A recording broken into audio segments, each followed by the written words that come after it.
ألف لام را تلك آيات الكتاب المبين إنا أنزلناه قرآنا عربيا لعلكم تعقلون نحن نقص عليك أحسن القصص بما أوحينا إليك هذا القرآن وإن كنت من قبله لمن الغافلين إذ قال يوسف لأبيه يا أبت إني رأيت 11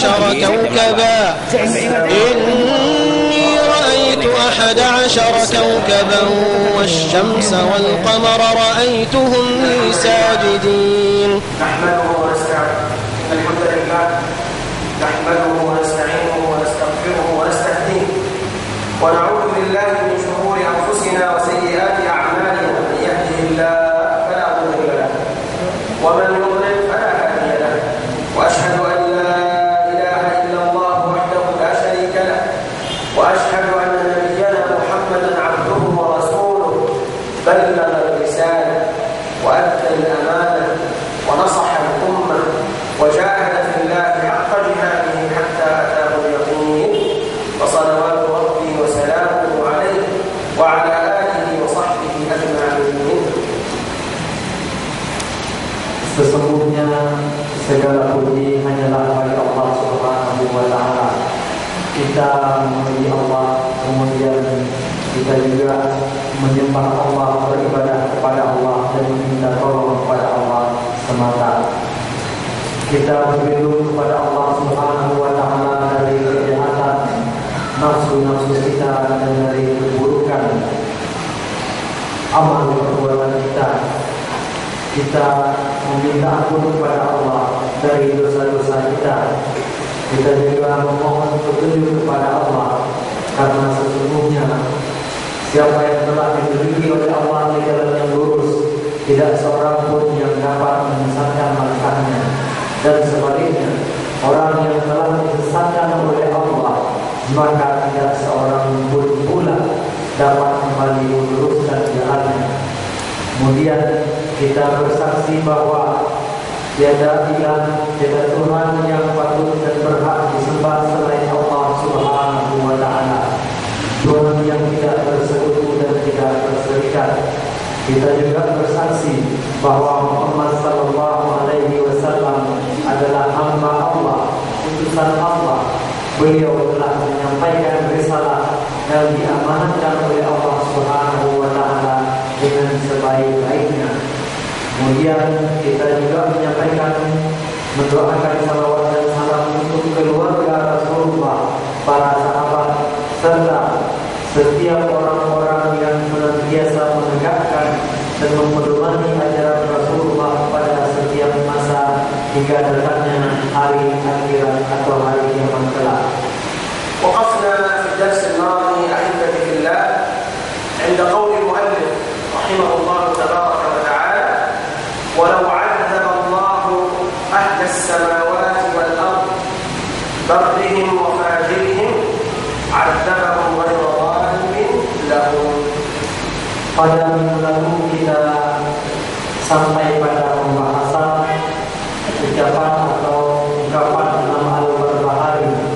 Beliau menyatakan, seandainya saja Allah Subhanahu wa taala mengazab semua makhluknya, baik yang di langit maupun di bumi, tanpa memandang apakah mereka itu orang-orang yang berbuat dosa atau makhluk-makhluk yang senantiasa taat kepada Allah, mereka diazab semua oleh Allah.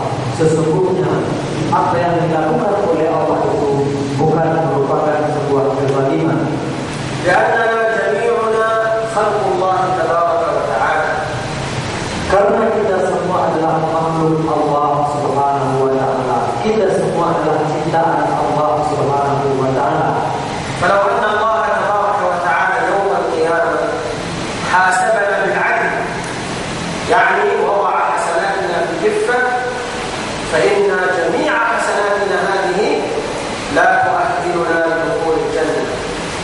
Karena jika kita berbicara tentang keadilan, seandainya saja Allah Subhanahu wa Ta'ala menghisab kita pada hari kiamat kelak berdasarkan prinsip keadilan murni, artinya kita dihisab oleh Allah, diberikan imbalan semata-mata berdasarkan amal ibadah kita, maka kita tidak akan bisa untuk mencapai surga Allah Subhanahu wa Ta'ala.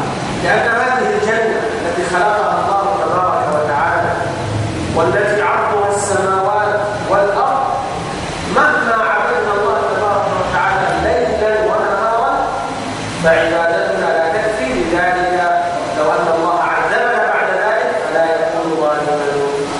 Karena surga yang telah diciptakan oleh Allah Subhanahu wa Ta'ala untuk hamba-hambanya yang saleh tersebut, jika kita mengandalkan ibadah serta amal saleh kita di dunia ini untuk menjadi bayaran terhadap surga itu, maka itu tidak ada harganya sama sekali. Amalan kita itu tak ada harganya sama sekali dengan keindahan dan kenikmatan surga yang telah diciptakan oleh Allah tadi.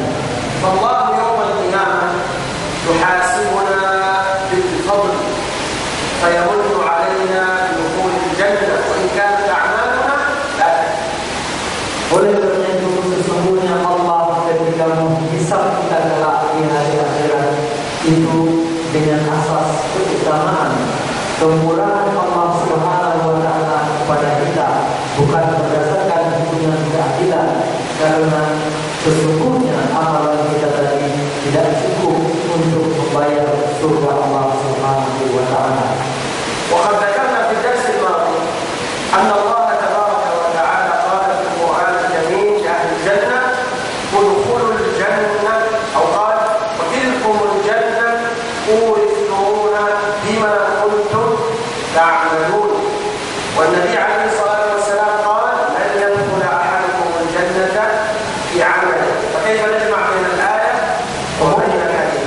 Kemudian pada minggu lalu juga kita ingatkan atau kita sebutkan ada dua dalil terlihat seolah-olah saling berseberangan.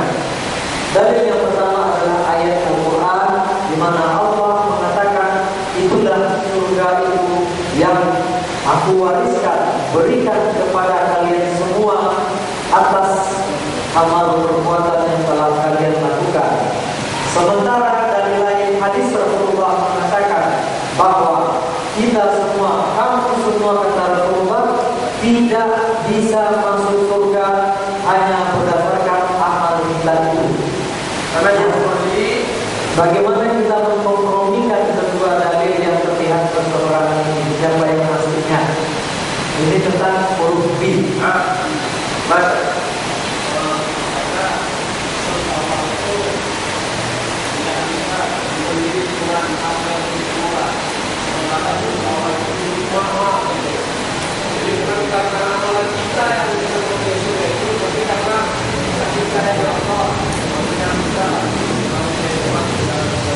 Tapi dalilnya, kalau ayat Al-Quran itu secara zahirnya kata Allah, inilah surga kami wariskan, kami berikan kepada kamu semua di masa lalu dengan jelas. ayat sebabnya Enggak, maksudnya kan ada dua bukti. Apakah yang ada dalam ayat atau yang ada dalam hadis? حسب السببية أيضا بما كنتم تعملون أو لا يدخل أحدكم الجنة بعمله. Yang dalam hadis atau yang dalam ayat yang sababiyah? Kalau di Quran sababiyah. القرآن الكريم يدخل الجنة بما كنتم تعملون، تكون هذه الباء السببية والأعمال سبب. الأعمال سبب، لكن دخول الجنة برحمة الله والأعمال سبب. Jadi B yang ada pada ayat Al-Quran itu maknanya adalah sababiyah. Artinya amal kita itu hanya sebagai faktor penyebab kita dimasukkan Allah ke dalam surga. Sementara B yang dalam hadis, طيب والبالغ في الحديث لن يدخل أحدكم الجنة بعمله.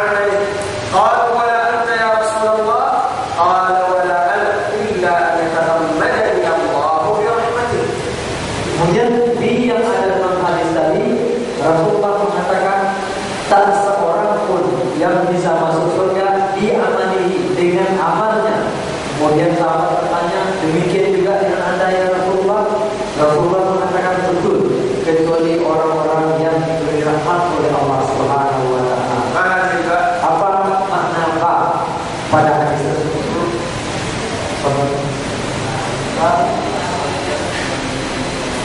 Jadi makna al-ibadah ini apa?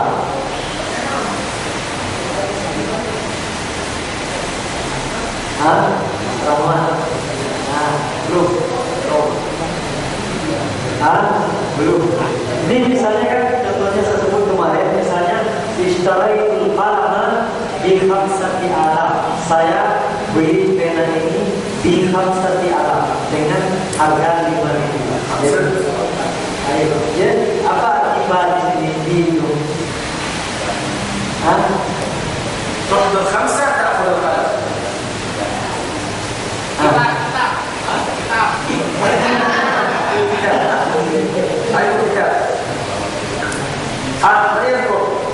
الدرس الماضي dari pertemuan tadi bisa diistarai pengalaman di khamsah harga apa di itu jadi dalam bahasa Arab itu seperti itu, satu huruf atau satu kata bisa mengandung beberapa makna seperti di banyak artinya. إذا عملنا لا يساوي الجنة في المقابل. اعمل كذا خذ الجنة، لا يوجد عوض. Jadi dalam hadis tadi ba atau bi artinya adalah iwat atau harga. Jadi amalan kita seberapa pun banyak yang kita lakukan itu tidak bisa menjadi ganti atau menjadi harga dari surga yang telah ditetapkan oleh Allah. هذا الأمر واعتقاد هذا الأمر يجعل المؤمن لا يدخله الغرور بسبب أعماله، وإنما يكون معتمدا ومتوكلا على الله جل وعلا ورحمة الله. Keyakinan seperti ini akan membuat kita atau membuat orang-orang mukmin tidak terberdaya, tidak tertipu daya oleh amal-amal serta ibadah-ibadah yang banyak dilakukannya. ولذلك السلف الصالح الصحابة الكرام عمر رضي الله عنه أبو بكر هؤلاء الصحابة لهم عبادات كثيرة جدا ولكنهم يخافون أن يدخلوا النار. Oleh karena itu kita lihat para salafus saleh, bahkan seperti sahabat Abu Bakar, Umar dan lain-lain dan lain-lainnya, mereka beribadah sangat-sangat banyak, tidak tertandingi oleh kita. Akan tetapi mereka sangat-sangat takut pula kepada Allah Subhanahu wa taala. فلذلك لا يعتمدون على أعمالهم وإنما يطلبون رحمة الله جل وعلا أن يدخلهم الجنة. Oleh karena itu mereka tidak mengandalkan, tidak membanggakan amal ibadah mereka semata. Mereka betul-betul berserah diri dan bermohon kepada Allah Subhanahu wa taala. ثم قال المؤلف الإمام البربهاري رحمه الله تبارك وتعالى: والكلام والجدال والخصوم في القدر منهي عنه. Kemudian selanjutnya Imam Al-Barbahari melanjutkan tulisan beliau. Beliau mengatakan pembicaraan berpanjang lebar membahas persoalan takdir atau qadar, kemudian berjidal atau berdebat tentang masalah ini, bahkan perdebatan itu sampai menjurus kepada berlawanan atau permusuhan, saling berlawanan. Ini dilarang dalam agama Islam. الذي معه الكتاب فقرة 50 قلنا فقرة رقم 50. نعم تجاوزنا 99 درس القادم، لكن اليوم 50. Yang punya kitab ini, yang memegang ini sekarang baris ke 50, nomor 50. رقم 50. نعم 50.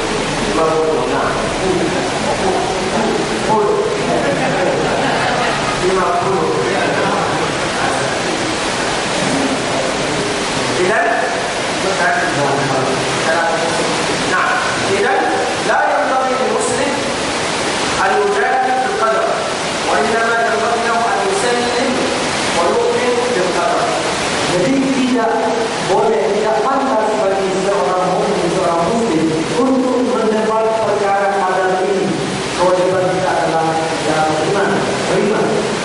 لأن الدخول والمجادلة في القدر تؤدي والعياذ بالله إلى الكفر. Karena begitu kita memasuki masalah ini, kita berdebat, kita berdalam-dalam, apalagi ilmu kita tahu, maka ini akan berujung kepada kekufuran kafir kepada Allah Subhanahu wa taala. فينبغي على المسلم ألا يقول لماذا هذا؟ ولماذا حدث هذا؟ وكيف حدث هذا؟ ولماذا لم يحدث هذا؟ لأنه بهذه الأسئلة الكثيرة سيصل إلى درجة الشك في الدين والعياذ بالله. Karena jika kita atau setiap orang bertanya mengapa begini, mengapa tidak demikian, ini mengapa pula Allah bikin begini, jika kita biasakan bertanya seperti ini, kemudian kita logikakan segala peristiwa yang telah ditentukan oleh Allah Subhanahu wa taala, maka akan rusak manusia kita. ثم قال الإمام البربهاري رحمه الله: والقدر سر الله في خلقه، يعني شأن القدر سر الله عز وجل لم يطلع عليه أحدا من خلقه. Kemudian Imam Al-Barbahari mengatakan persoalan qadar atau persoalan takdir ini adalah rahasia Allah yang tidak diungkapkan kepada makhluknya. Artinya tidak seorang pun yang tahu takdir yang telah dituliskan Allah Subhanahu wa taala. لأن هذا القدر لو كشف لنا لرأينا العجب العجاب. Karena jika takdir itu jika kemudian telah disingkapkan oleh Allah, maka kita akan menyaksikan hal-hal yang luar biasa. انظروا إلى قصة يوسف عليه السلام. يوسف عليه السلام الله عز وجل قدر أن يكون يوسف وهو صغير أن يكون في مصر وزيرا. هذا قدر. لكن كيف نصل إلى هذه الدرجة؟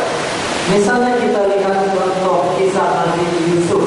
Ini tadi artinya bukan kadar yang atau takdir yang dibukakan rahasia, tapi maksudnya setelah berlangsung kejadian itu terjadi, artinya takdir itu telah terungkap. Maka ketika takdir itu telah terungkap, kita akan melihat hal-hal yang luar biasa. Seperti kisah Nabi Yusuf alaihissalam. Allah Subhanahu wa taala ketika atau sebelum Nabi Yusuf itu bahkan ada, Allah telah mentakdirkan Nabi Yusuf akan menjadi pembesar di Mesir. Dan kita lihat bagaimana Allah menjadikan, membuat Yusuf yang masih kecil itu kemudian berhasil menjadi seorang pembesar di Mesir. فلو رأينا يوسف وإخوانه يلقونه في البئر ونحن لا نعرف القدر فنقول كيف يلقى هذا الطفل أو هذا الشاب الصغير يلقى في هذه البئر؟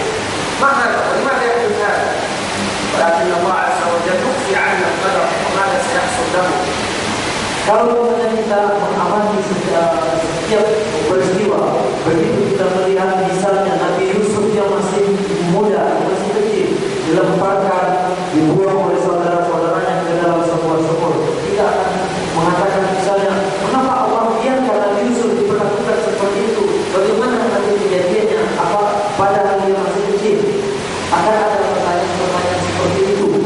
ولذلك قد يقدر الله عز وجل لهذا الإنسان مصيبة ولكن خلف هذا القدر وهذه المصيبة خير كثير. Dan tentunya kita lihat ternyata melalui Nabi Yusuf menjadi seorang pembesar.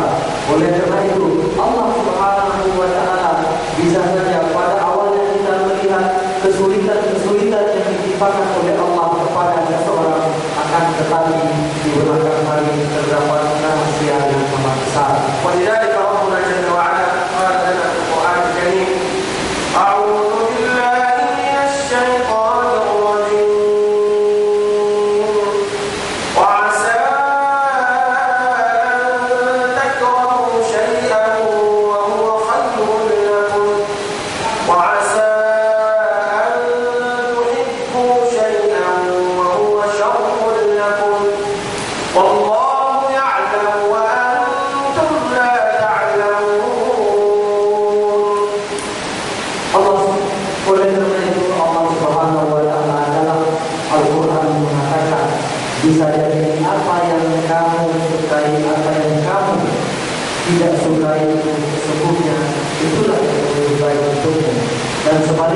bisa jadi apa yang kamu sukai, kamu cintai, ternyata itu adalah buruk-buruk, kata Allah.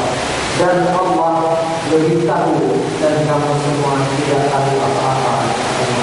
وإذا نظرنا إلى قصة سيدنا موسى عليه السلام مع الخضر عليه السلام وكيف أن الله تبارك وتعالى أطلع الخضر على بعض الغيب رأينا العجب من ذلك. Demikian juga ketika kita menyimak atau memperhatikan kisah Nabi Musa dan Nabi Khidir, ketika Allah Subhanahu wa Ta'ala mengungkapkan atau membukakan beberapa atau sebagian kecil tabir-tabir kepada Nabi Khidir, kita saksikan hal-hal luar biasa yang terjadi antara Nabi Musa dengan Nabi Khidir tersebut. ركب في السفينة ثم الخضر عليه السلام كسر لوحا من هذه السفينة فغضب موسى وأنكر عليه هذا الفعل. Ketika mereka menaiki atau menumpangi sebuah kapal, kemudian Khidir merusak salah satu bagian dari kapal tersebut. Ada papan yang ditanggalkannya.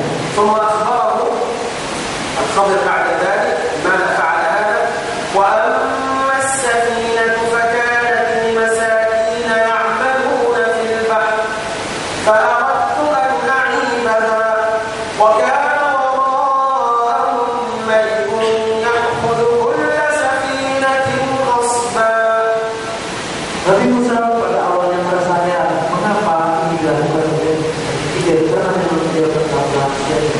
Kemudian Allah ceritakan dalam Al-Quran, Khidir berkata bahwa Allah menginginkan dengan rusaknya kapal itu supaya bisa menjaga hak-hak orang-orang miskin, karena kapal itu adalah milik orang miskin, sementara penguasa mereka adalah seorang raja yang zalim. Dia akan merampas kapal tersebut kalau kapal itu bagus. Tetapi ketika kapal itu ada cacatnya, maka sang raja tidak punya minat terhadap kapal itu. إذا هذا القدر سر الله والله عز وجل لا يطلعنا عليه لكي تستمر الحياة، وإلا لو كان الإنسان يعلم ماذا سيحدث غدا أو بعد غد فإن الحياة تتوقف. Jadi qadar itu adalah rahasia Allah Subhanahu wa Ta'ala yang tidak disikapkannya kepada kita semua. Itu semua salah satu hikmahnya adalah supaya hidup kita bisa berjalan terus secara normal. Jika semuanya telah diungkapkan oleh Allah, maka tentunya tidak seorang pun punya minat untuk melanjutkan hidupnya ke depan, berusaha, bekerja, lakukan sesuatu pun, karena semuanya sudah jelas. ولذلك الله عز وجل لا يسأل عما يفعل، فلا يقال لماذا هذا غني ولماذا هذا فقير، لماذا هذا أعمى، لماذا هذا بصير. لا يسأل عما يفعل وهم يسألون. Oleh karena itulah Allah Subhanahu wa Ta'ala tidak ditanyai, tidak dimintai pertanggungjawaban tentang semua yang telah diperbuat oleh Allah. Mengapa ini menjadi orang kaya? Mengapa ini menjadi orang miskin? Mengapa sih tidak bisa melihat? Mengapa sih ini keadaannya? Tidak diperkenankan menanyakan ini kepada Allah Subhanahu wa Ta'ala, karena Allah Maha Mengetahui. ثم الله جل وعلا قد نهى حتى الأنبياء نهاهم عن السؤال عن القدر. Bahkan Allah Subhanahu wa Ta'ala juga melarang para nabi untuk mempertanyakan masalah qadar ini. من يذكر لي أن نبيا الله جل وعلا نهاه عن سؤال أمر القدر؟ Siapa yang bisa menjelaskan atau menyebutkan dalil bahwa Allah Subhanahu wa Ta'ala melarang para nabi untuk mempertanyakan Allah tentang masalah qadar ini? Ada yang nabi apa yang menyebutkan? سأل عن شيء الله عز وجل بعد ذلك نهاه أن يسأل عن هذا الأمر. موسى سأل عن ماذا؟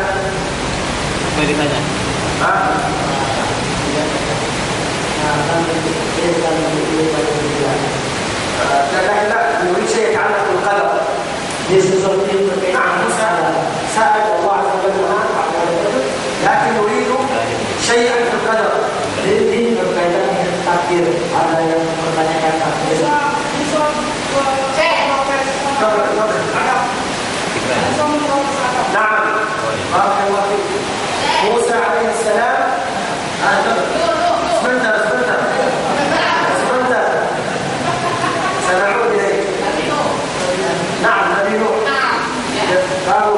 لكن ما هو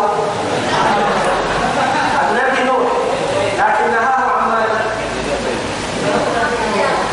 نوح بطول نوح، لكن نهاه عن ماذا؟ خلاص نعطيك نصف المجلة.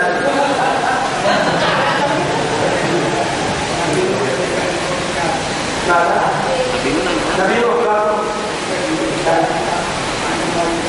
لا شيء في القدر.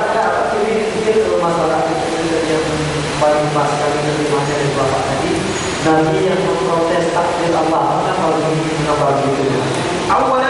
أولا بالنسبة لنبي الله موسى وآدم، موسى عليه السلام قابل آدم بقدرة الله، جمع الله بين آدم وموسى عليهما الصلاة والسلام.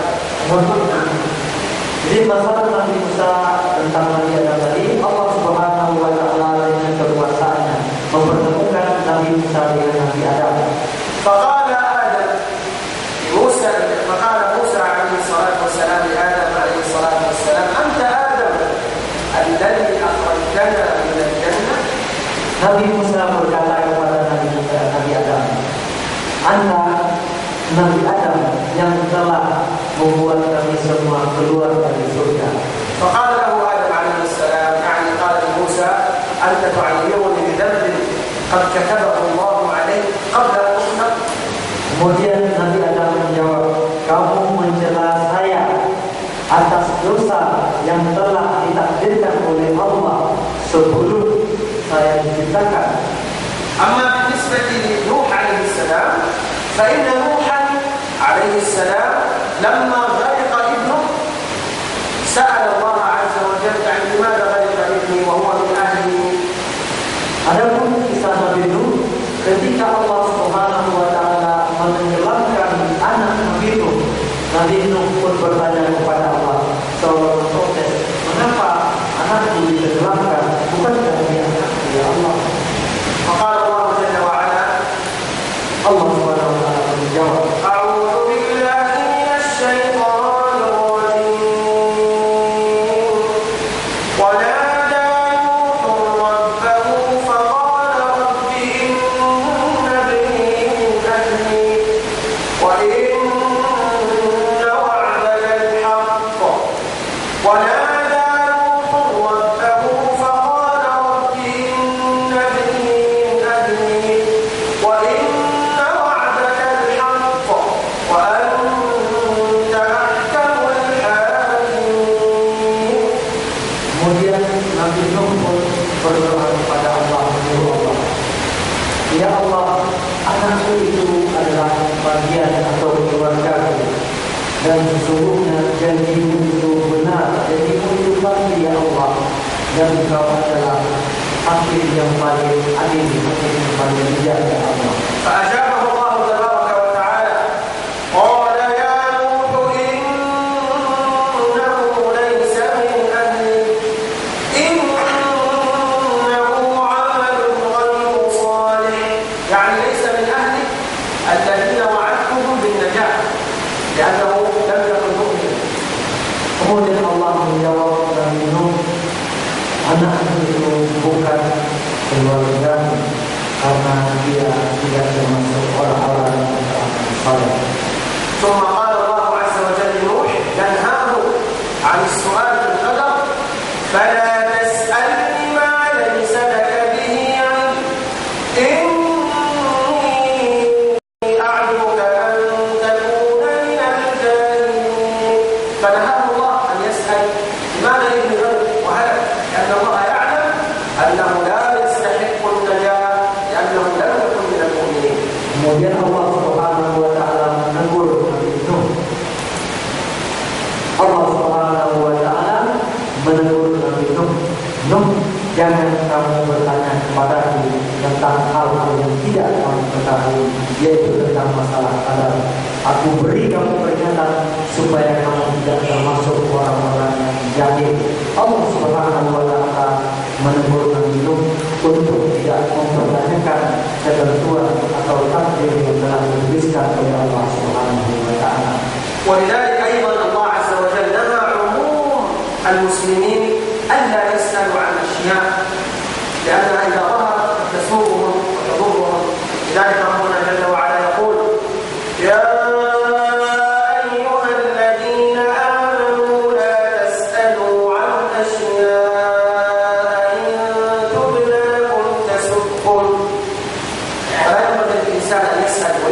الأسئلة عن أمور إذا ظهرت له قد تكون تضره هذه الأمور.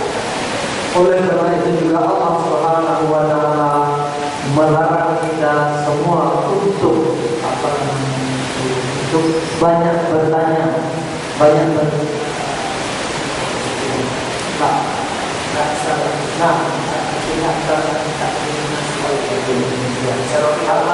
juga banyak cerewet. Cerewet itu semuanya ditanya. Artinya hal-hal yang tidak pantas ditanyakannya. Ngeyel seperti orang Yahudi. Dalam Al-Quran Allah mengatakan, wahai orang-orang yang beriman, janganlah bertanya hal-hal yang jika dijawab atau dijelaskan kepada kamu semua, justru apa yang kamu tanyakan itu berdampak buruk terhadap kamu semua kepada Allah. ولذلك الله عز وجل لو كان يطلعنا على الغيب وعلى القدر لفسدت الحياة. يعني مثلا لو أن إنسانا كتب الله وقدر أن يموت بعد أسبوع ثم علم أنه سيموت بعد أسبوع، كيف سيقضي هذا الأسبوع؟ Jadi di antara rahasia takdir itu adalah Allah rahasiakan, tidak Allah bukakan kepada kita supaya kehidupan ini bisa berjalan normal. Coba bayangkan misalnya di antara kita ada yang ditakdirkan oleh Allah minggu depan mati, kemudian takdirnya itu disikapkan kepadanya, hari ini dia tahu hari Rabu ke depan saya mati. Kira-kira 1 minggu ini gimana kita menjalani kehidupan? Apa yang akan kita perbuat? فنحن نعيش في هذه الدنيا والله عز وجل يخفي عنا القدر لتستمر الحياة ونتزاوج ونتكاثر ونعيش في هذه الدنيا وأخفى الله عنا القدر لأنه ليس من الحكمة أن يطلعنا عليه. Jadi Allah Subhanahu wa taala tidak membukakan rahasia takdir itu kepada kita supaya kita bisa hidup normal, kita berusaha, kita terus mencari kehidupan yang lebih baik.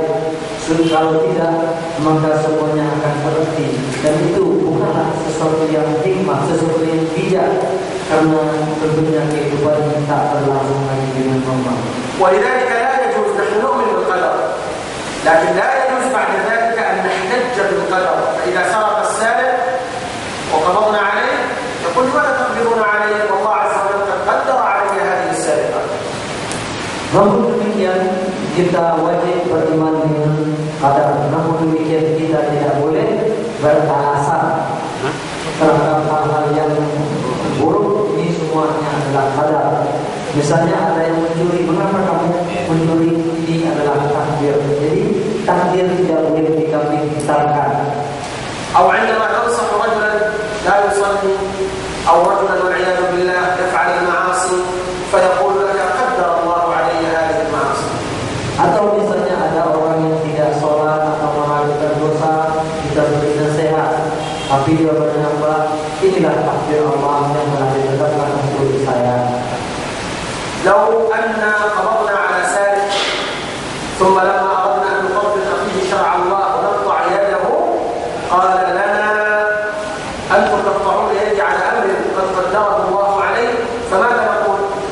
Seandainya kita berhasil menangkap pencuri, kemudian akan dieksekusi, dilakukan hukuman syariat Allah, dipotong tangannya, tapi kemudian dia berbeda, menjawab, ini saya mencuri ini sudah takdir. Nah, apa yang akan kita katakan kepada pencuri ini?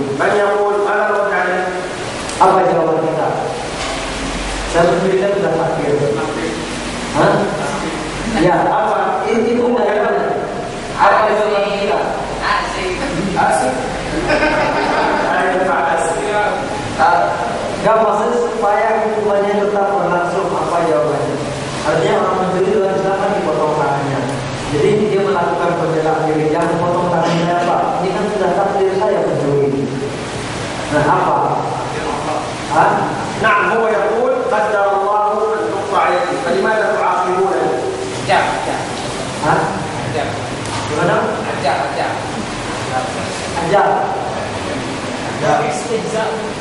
لا هو لا، يعني نحن نريد أن نرد عليه برد يقنعه يعني.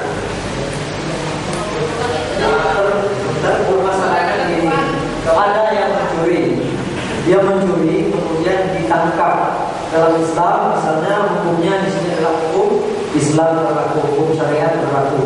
Orang mencuri kalau sudah memenuhi syarat kriteria hukumnya dipotong tangan.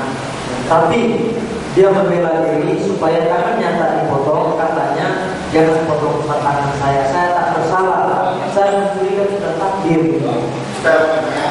Tangannya dipotong kan takdir Allah. Perkalaan Pak, ia adalah makhluk takdir.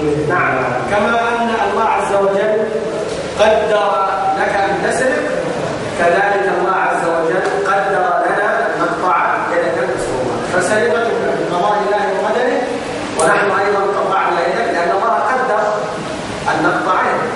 Jadi begitu, Anda mencuri betul itu adalah takdir dari Allah, dan selanjutnya tangan Anda dipotong pun sudah menjadi takdir Allah pula. Jadi kalau terima yang itu, terima pula yang ini. ولذلك أيضا النبي صلى الله عليه وسلم حذر الأمة أن تخوض في القدر، والصحابة أيضا كرهوا الكلام في القدر والخوض في القدر. Oleh karena itu Rasulullah SAW melarang atau tidak suka.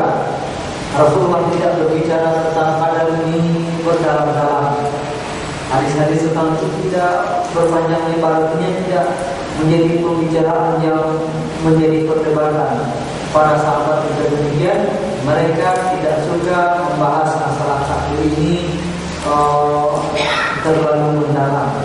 ولذلك ننتبه لخطأ يقع فيه الناس، فإذا رأوا رجلا الله ابتلاه بمصيبة فيقولون وهو رجل طيب وصالح، فيقولون هذا الرجل لا يستحق هذه العقوبة، لا يستحق هذه العقوبة، لا ينبغي أن نقول هذا الكلام لأنه اعتراض على الخلق.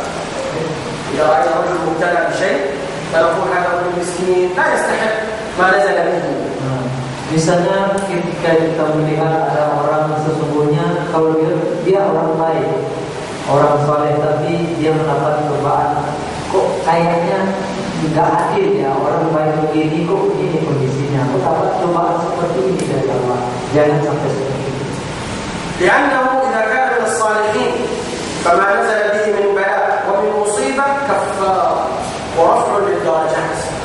Karena jika betul orang ini adalah orang saleh, maka seluruh musibah atau cobaan yang diberikan oleh Allah itu tidak hanya sampai di situ, tetapi di sisi lain itu akan menghapuskan dosa-dosanya, meninggikan derajatnya di sisi Allah Subhanahu wa taala. Musa alaihi salam ra'a rajulan min as-salihin hajama alaihi asad wa akalahu wa mazzaqahu. Nabi Musa alaihissalam pernah melihat seorang saleh kemudian ditangkap singa, dikoyak-koyaknya dan dimakannya. Faqala Musa ya Allah, hadha rajul salih wa yamut bihadhihi at-tariqah. Kemudian Nabi Musa pun berkata, ya Allah, orang saleh seperti ini begini matinya. Faqala Allah azza wa jalla, innahu qad sa'alani wa da'a an uballighahu manzilah, walakinna a'malahu في وصول هذه المنزلة.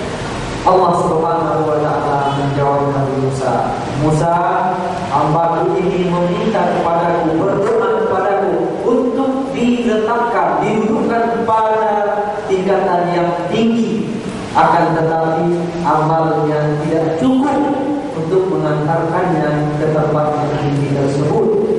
أحيانا يقدر الله تبارك وتعالى لعبد من عباده منزلة عالية في الجنة، لكن صلاته وصيامه وعبادته قليلة لا تصيبه لهذه الدرجة، فكيف يصل؟ Oleh karena itu ada orang-orang yang telah ditetapkan oleh Allah, ditakdirkan untuk menempati surga yang tinggi kelak. Akan tetapi di dunia ini amal ibadahnya kurang. Bagaimana caranya Allah bisa meletakkan hamba ini di surga yang tinggi itu? Kalau بالمصائب بالمصائب والبلاء فتنزل عليه المصيبة ويصبر ويحتسب ويقول إنا لله وإنا إليه راجعون. ماذا قال الله عز وجل؟ الذين إذا أصابتهم مصيبة قالوا إنا لله وإنا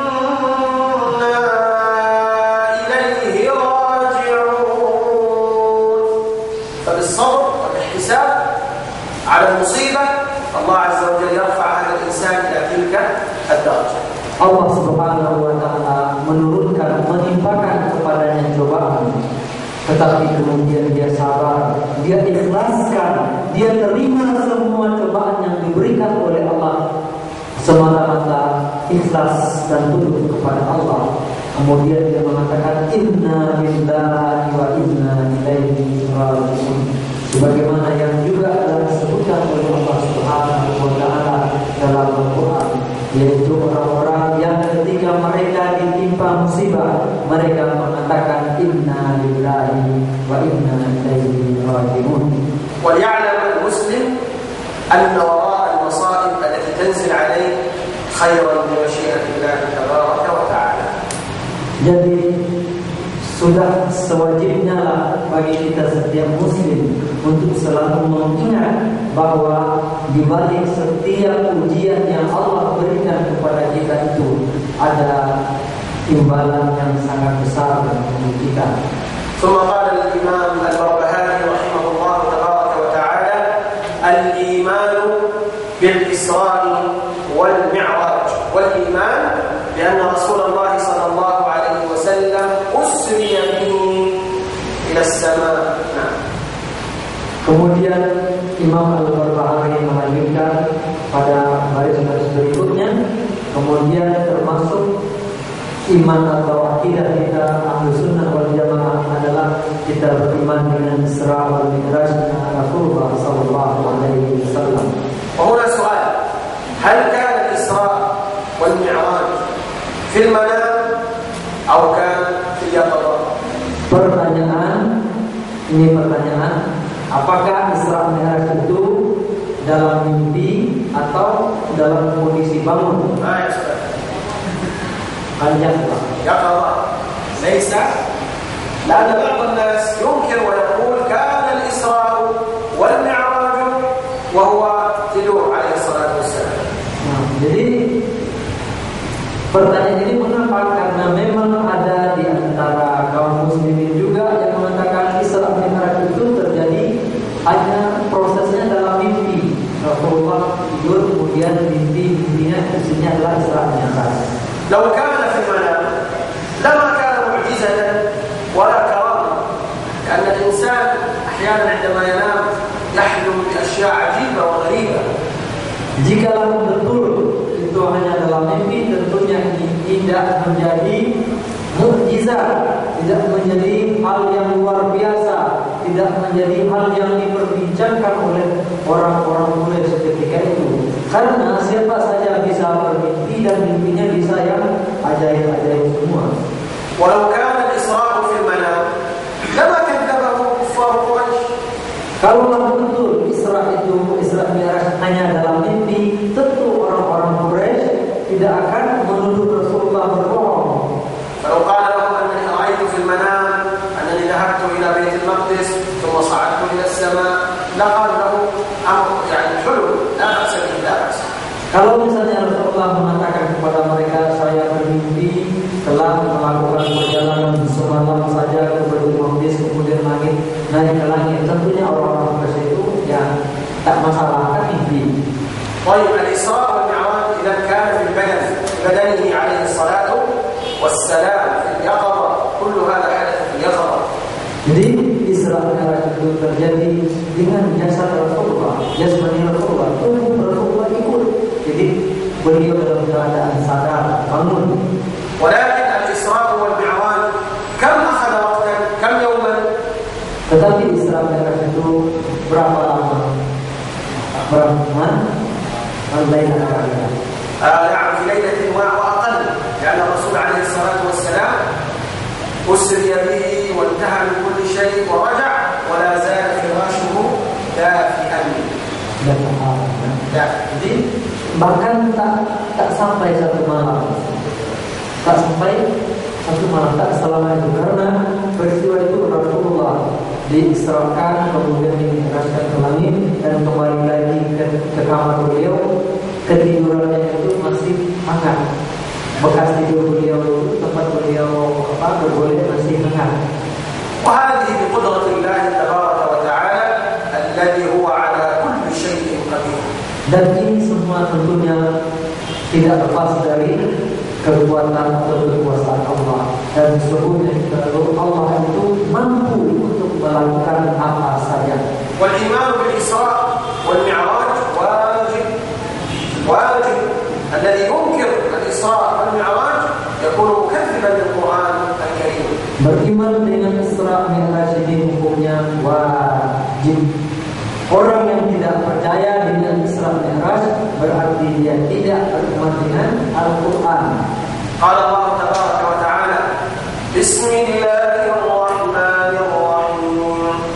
Subhanalladzi asra bi'abdihi laylan minal masjidil haram ilal masjidil aqsa ilal masjidil aqsa alladzi barakna hawlahu linuriyahu min ayatina innahu huwas sami'ul basir. Kemudian Allah Subhanahu wa taala dalam Al-Quran menceritakan surah Al-Fatihah, Maha suci Allah yang telah memperjalankan hamba-Nya pada malam hari dari Masjidil Haram sampai ke Masjidil Aqsa yang diberkahi sekelilingnya, supaya Allah memperlihatkan kepada Nabi-Nya di antara tanda-tanda kekuasaannya, dan Allah itu Maha mendengar lagi Maha melihat. وهنا في هذه الآية المباركة وفي قصة الإسراء والمعراج يوجد أمر عجيب عرفه الناس في هذا الزمن. العروج هو الصعود إلى الأعلى، ولكن ليس مستقيما، وإنما بهذه الطريقة. Kemudian tentang peristiwa Mi'raj Rasulullah SAW, ada satu peristiwa menarik atau satu hal menarik yang kemudian secara ilmu pengetahuan saat ini diakui, dinyatakan itu dapat dan mungkin saja terjadi. Diketahui bahwa Rasulullah naik ke langit itu tidak lurus seperti kita ini, seperti miring dengan kaki. ولذلك الآن لا تجد طائرة تصعد إلى السماء إلا بهذه الطريقة، لا تصعد مباشرة هكذا. Oleh karena itu pada saat ini ketika pesawat terbang naik ke langit itu begini prosesnya. قليلا قليلا حتى تصل إلى أعلى قمة. Sedikit demi sedikit sehingga akhirnya menjauh dari bumi. والإسراء في اللغة هو السفر ليلا. Isra dalam bahasa diartikan sebagai perjalanan pada malam hari. والمراد به شرعا هو سفر النبي صلى الله عليه وسلم ليلا بصحبة جبريل عليه الصلاة والسلام والرسول على ظهر البراق إلى بيت المقدس. Dan secara syar'i Isra itu didefinisikan perjalanan malam yang dilakukan oleh Rasulullah SAW ditemani oleh malaikat Jibril. Rasulullah berada di mengendarai burak dari Masjidil Haram ke Masjidil Aqsa. والبراق هو الذي ركب عليه النبي صلى الله عليه وسلم وحمله من المسجد الحرام إلى بيت المقدس، وهي مسافة طويلة تستغرق شهرا وزيادة. Burak adalah tunggangan yang ditumpangi oleh Rasulullah SAW yang membawa beliau dari Masjidil Haram ke Masjidil Aqsa dalam sekejap saja. Padahal jarak kedua tempat itu sangat jauh sekali. Pada waktu itu menempuh waktu lebih dari sebulan perjalanan. والبراق هو دابة أكبر من الحمار وأصغر من البغل. Burak itu sejenis hewan berkaki empat, seperti itu, seperti kuda, tapi ukurannya dia lebih kecil dari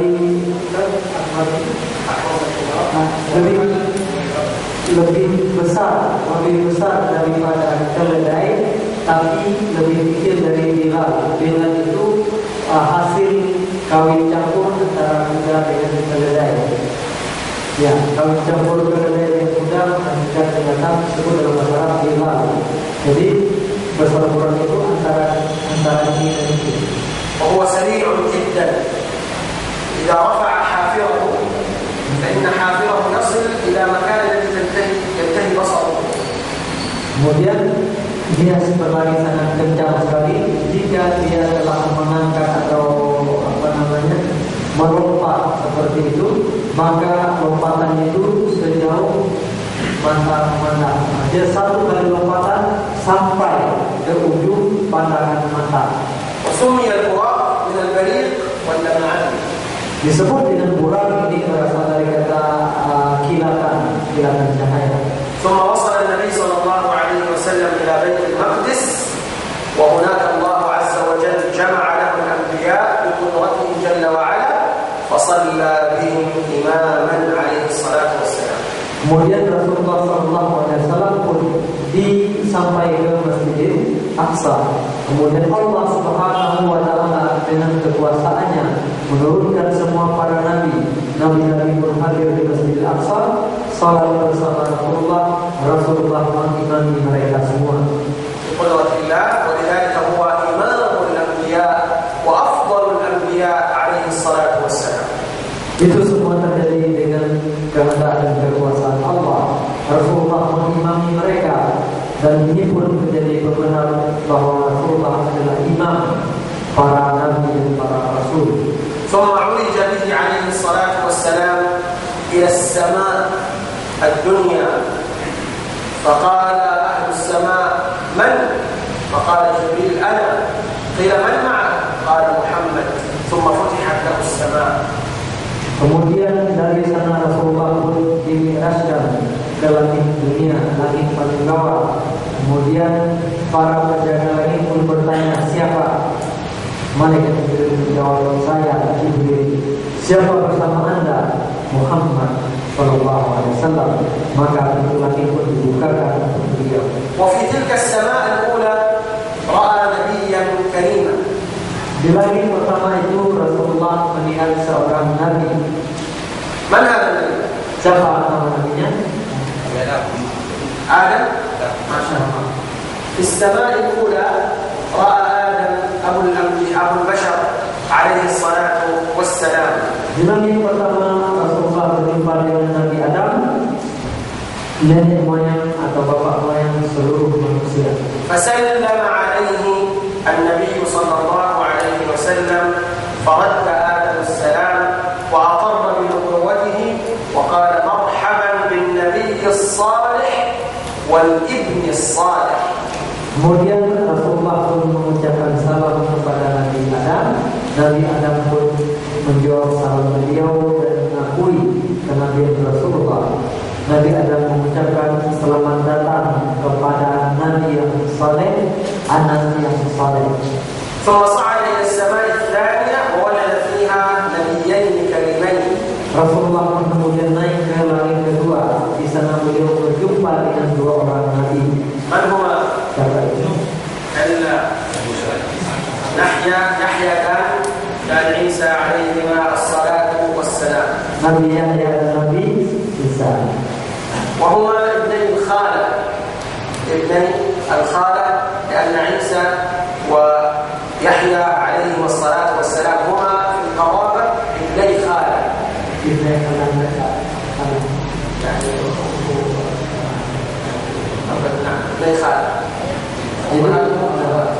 Nabi Isa dan Nabi Yahya ini saudara sepupu. Ibu Nabi Isa dengan ibu Nabi Yahya ini beradik kakak atau kakak beradik. فسلم عليهما فرد عليه السلام وأقر بنبوته. Kemudian Rasulullah mengucapkan salam kepada mereka berdua. Kemudian kedua Nabi itu pun membalas salam Rasulullah dan mengakui kenabian Rasulullah. وقال مرحبا بالنبي الصالح والأخ الصالح. Kemudian mereka berkata kepada Rasulullah, selamat datang. Kami ucapkan kepada Nabi yang saleh, saudara yang saleh. ثم صعد إلى السماء الثالثة فوجد فيها نبيا كريما. من هذا النبي؟ Kemudian ketika sampai ke langit ketiga, Rasulullah juga bertemu dengan seorang Nabi yang mulia. Nabi siapa? من هو؟ هذا ليس موسى. Ibrahim. كان إدريس عليه الصلاة والسلام رأى السماء الثالثة إدريس عليه السلام فرحب به وأقر بنبوته. Jadi Rasulullah SAW bertemu dengan Nabi Idris, kemudian beliau mengucapkan salam dibalas, dan beliau mengakui kerasulan Nabi Muhammad SAW. ثم صعد إلى السماء الرابعة فوجد فيها نبيا كريما. من هو؟ Di langit keempat, Nabi كلا من؟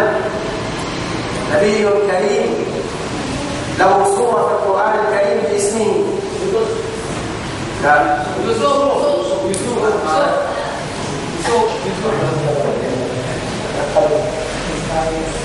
يوسف عليه السلام فسلم عليه وأقر بنبوته. ثم صعد إلى السماء الخامسة فوجد فيها نبيا كريما. langit kelima, لا، إلى السماء الخامسة langit kelima, وجد فيها نبيا كريما. نبي وأخوه نبي. Nabi saudaranya pun Nabi. هارون عليه الصلاة والسلام.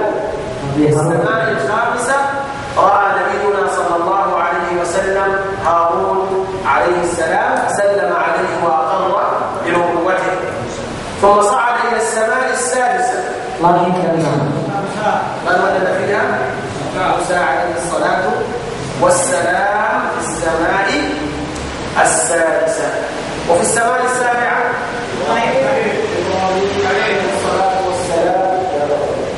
إبراهيم عليه الصلاة والسلام كان في السماء السابعة. لا سلم عليه النبي عليه الصلاة والسلام فرحب به وأقر بنبوته. وماذا قال؟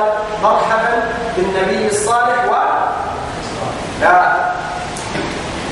ماذا قال إبراهيم؟ apa yang dikatakan oleh Nabi Ibrahim? والابن الصالح. لماذا؟ Nabi Ibrahim mengatakan selamat datang kepada Nabi لماذا إبراهيم dan قال anak yang saleh. Mengapa Nabi Ibrahim mengatakan Rasulullah ini anak yang saleh? وآدم وكذلك آدم. Kemudian Adam juga, Nabi Adam mengatakan anak yang saleh. Kemudian Nabi Ibrahim juga. آدم قال الابن الصالح وإبراهيم قال الابن الصالح. لماذا؟ نعم، لماذا؟ لماذا؟ في نسبه. نعم. لأن إبراهيم عليه الصلاة والسلام من أجداد رسول الله، وآدم عليه السلام هو أبو البشر. Karena Nabi Ibrahim berada pada Rasulullah, kemudian juga Nabi Adam, satu garis keturunan sampai ke atas. هذه الرحلة الجميلة، رحلة الإسراء والمعراج، تبين لنا أن دين الإسلام يحب ويقدر ويقدس جميع الأنبياء. Dari perjalanan yang suci ini kita juga bisa melihat bahwa Islam memuliakan seluruh para nabi. كل الأنبياء لهم معزة واحترام، والذي يكفر بنبي واحد فإنه يخرج من دائرة الإسلام. Seluruh nabi dimuliakan dalam Islam. Oleh karena itu, satu pun nabi yang kita ingkari, maka kita telah keluar dari lingkaran Islam.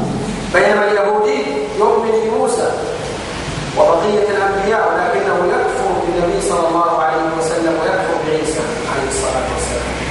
Orang Yahudi misalnya, mereka beriman dengan Nabi Musa dan nabi-nabi yang lain, tetapi mereka tidak beriman dengan Nabi Isa dan Nabi Muhammad SAW. والنصراني يؤمن بالأنبياء ويكفر بسيد الأنبياء صلى الله عليه وسلم. Orang-orang Nasrani, mereka beriman dengan para nabi semua, tetapi mereka tidak beriman dengan penghulu para nabi, Nabi Muhammad SAW. أما المؤمن فيؤمن بجميع الأنبياء. Dan orang-orang mukmin, orang-orang muslim, mereka beriman dengan seluruh para nabi. ولذلك تقابل مسلم ونصراني ويهودي. تقابل قلب المسلم اجتمعوا. Nah, jadi oleh karena itu pernah berjumpa, berkumpul 3 orang satu Muslim, satu Yahudi, satu lagi Nasrani. فاليهودي يقول الحق معنا وأنتم في النار. Orang Yahudi berkata yang benar itu kami, orang Yahudi, kalian semua masuk neraka. والنصراني يقول الحق معنا وأنتم في النار. Orang Nasrani seperti itu juga, yang benar itu kami, kalian semua masuk neraka. فقال لهم المسلم إذا جاءت يوم القيامة وكان الحق مع موسى فنحن نؤمن بموسى. Kemudian yang laki-laki Muslim tadi berkata, nanti kalau hari kiamat, seandainya yang benar itu adalah Nabi Musa, kami beriman dengan Nabi Musa. وإذا كان الحق مع عيسى فنحن نؤمن بعيسى. Kalau ternyata yang benar itu Nabi Isa, kami pun beriman dengan Nabi Isa. وإذا كان الحق مع محمد صلى الله عليه وسلم فأنا أؤمن بمحمد صلى الله عليه وسلم. Dan jika ternyata yang benar itu Nabi Muhammad SAW, kami pun beriman dengan Nabi Muhammad. وأما أنت أيها اليهودي فإنه رجاء يوم القيامة والحق مع محمد لم تدخل الجنة لأنك تكفر به.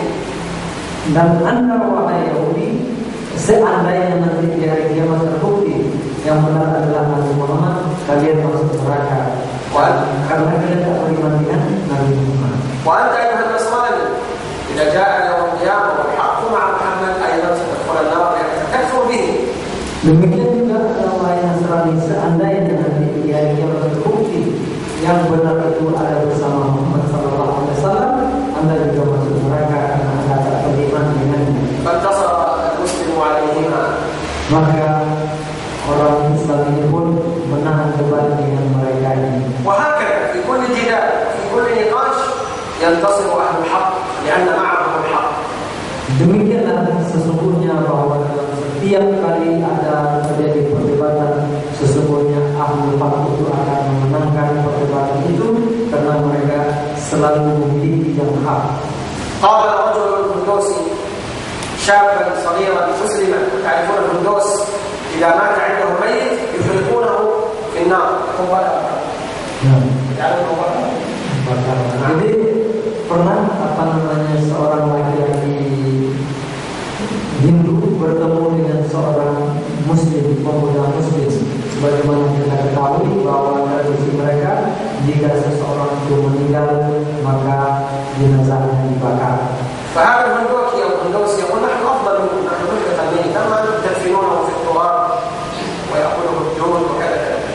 Kemudian laki-laki itu pun bercerita, kami lebih baik daripada kalian karena orang meninggal bagi kami itu dibakar, habis diabukan. Sementara orang Islam dimasukkan ke dalam tanah, dimakan cacing, dimakan ulat, jadi busuk. فانظروا كيف رد عليه الشاب المسلم الصغير. Kemudian pemuda tangguh ini gimana dia menjawab? فقال له الأشباح الأشياء التي تحرق، نحن نحرق النفايات والزبالات هي التي تحرق. Kemudian apa sesungguhnya yang dibakar? Kok kami yang kami bakar itu sampah dan barang-barang tak berguna. وأما الكنز والذهب هو الذي يدفن في الأرض. Tapi kalau harta benda berharga, emas, barang-barang berharga, inilah yang kami pendam dalam tanah menjadi harta karun. فبهت الذي كفر. Kemudian dari kafir, maka yang kafir itu pun terdiam. وهذا جواب آخر. أحد المسلمين في بلد أوروبي أراد أن يتوضأ للصلاة فغسل يديه وانتهى وبقيت رجليه، فلم يجد مكانا يغسل فيه الرجلين فرفعها إلى الحوض لكي يغسل رجله. Jadi ada lagi kejadian di Eropa, seorang ini Muslim pergi ke tempat keramaian, pergi ke ke mal, jadi dia beruduk tempat cuci tangan biasanya di wastafel. Ketika untuk mencuci kaki tidak ada keran yang lain, terpaksa dinaikkan kakinya ke wastafel. فقام أحد النصارى الكفار وقال أيها المسلم كيف نغسل رجلك في المكان الذي نغسل فيه وجوهنا؟ ألا تستحي؟ Kemudian orang Eropa tadi pun bilang marahnya sama orang Islam, Anda gimana ini? Masa Anda naikkan kaki Anda ke sini di tempat kita biasanya di sini di muka, Anda mengangkat kaki ke sini, tak malu? فقال له المسلم كم مرة تغسل وجهك في اليوم؟ Tapi orang yang tadi bilang, Anda rupanya berapa kali sehari mencuci wajah Anda, membasuh muka Anda? فقال له مرتين في الصباح وقبل أن أنام. Kata laki-laki itu 2 kali, pagi setelah bangun tidur dan nanti malam setelah bangun tidur. فقال له المسلم أنا أغسل رجلي كل يوم 5 مرات. Tapi yang muslim itu bilang, kok kaki saya ini betul namanya kaki, tapi sehari itu dicuci 5 kali. 5 kali. Ini 5 kali itu pun masing-masing tak kurang dari 3 kali. Dan 15 مرة. Ini 15 kali cuci sehari. Ini lebih bersih daripada kamu. هذا فقط في الوضوء الواجب. Ini pun itu pun yang 15 kali itu wudu wajib. فقال له رجلي أنظف من وجهي. Belum lagi wudu yang sunat. Jadi kaki ini lebih bersih dari wajah. وأيضا سأزيدكم في بعض هذه الأجوبة التي تسكت وتفهم هؤلاء الكفار. Mungkin bisa kita tambahkan jawaban-jawaban yang bisa membuat orang-orang diam. كان رجل مسلم في الطائرة. Seorang laki-laki muslim di atas pesawat. وبجواره يركب قسيس نصراني. Di sebelahnya ada seorang misionaris. فالمسلم يقرأ الجريدة في الطائرة. Jadi orang muslim ini sedang membaca koran di atas pesawat tadi. فقال القسيس يوجد خبر عجيب في هذه الجريدة أن رجلا تزوج من بقرة ثم نشأ منهما مخلوق نصفه إنسان ونصفه بقرة. Kemudian si misionaris ini pun bercerita ada berita aneh di koran ini. Ada seorang laki-laki dia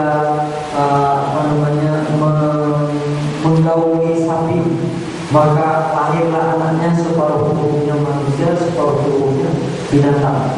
فقال القسيس النصراني لا يمكن هذا.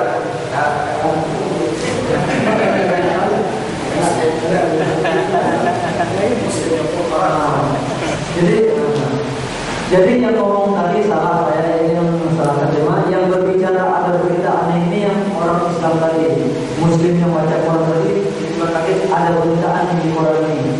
Seorang laki-laki menggauli sapi, lahirlah anaknya separuh manusia separuh sapi. Maka misionaris tadi bilang, nggak mungkin ini, masa nggak terjadi itu. فقال له المسلم لماذا ليس ممكن؟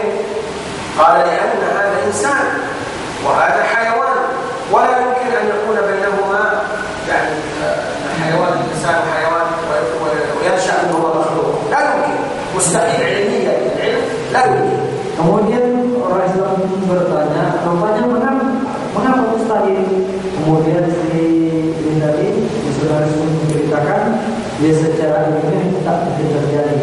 Masa benih manusia ini tak akan bisa membuahi seluruh binatang ini, tak jadi, tak ada, secara ilmiah tak akan mungkin terjadi. فقال متأكد أنه لا يمكن؟ قال نعم لا يمكن. فقال المسلم سبحان الله إذا بين مخلوق ومخلوق لا يمكن، كيف أنتم تقولون أن الله جل وعلا مع مريم عليها الصلاة والسلام جاء منهم عيسى عليه الصلاة والسلام. Kemudian Anda yakin tak mungkin? Ya pasti tak mungkin. Kemudian orang Islam berbilang, subhanallah, manusia dengan hewan tak bisa jadi. Ini gimana pula Tuhan dengan Maryam kemudian lahir Isa? Tuhan dengan manusia bisa melahirkan Nabi Isa. Sementara binatang dengan manusia sama-sama makhluk bisa jadi, tak bisa jadi. Nah, kok bisa antara Tuhan dengan makhluk bisa jadi nanti? وهذا أيضا رجل من النصارى كلما ذهب إلى مكان وجد مسلمين، في السوق مسلمين، في الحديقة مسلمين، في كل مكان مسلمين، فرجع غاضبا ويقول ما هذا؟ في كل مكان يوجد مسلمين.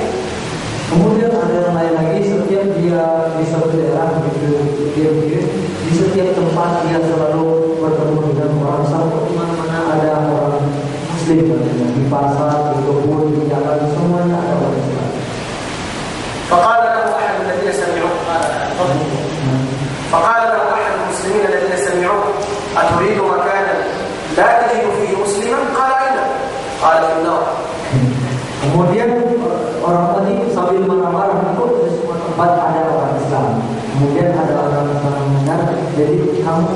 Anda mau tahu tempat yang tak ada orang Islam di sana? Oh, gimana katanya? Di neraka. Di neraka. وأيضا هذا رجل نصراني قال لرجل مسلم إن زوجة نبيكم قد زنت والعياذ بالله، يتهم السيدة عائشة أنها وقعت في الزنا. قال زوجة نبيكم قد زنت. Ada lagi yang menuduh mungkin orang Islam, istri Nabi kalian berzina. Dia menuduh Ummul Mukminin Aisyah radhiyallahu anha berzina padahal dia tak melakukannya. Karena yasma' hadzal kalam min Allah wa azzahu Allah. Karena mereka mendengar cerita ini dari orang-orang Syiah Rafidhah. Faqala lahu Muslim, isma' ya hada. Orang tersebut berkata, coba dengar dulu. امرأتين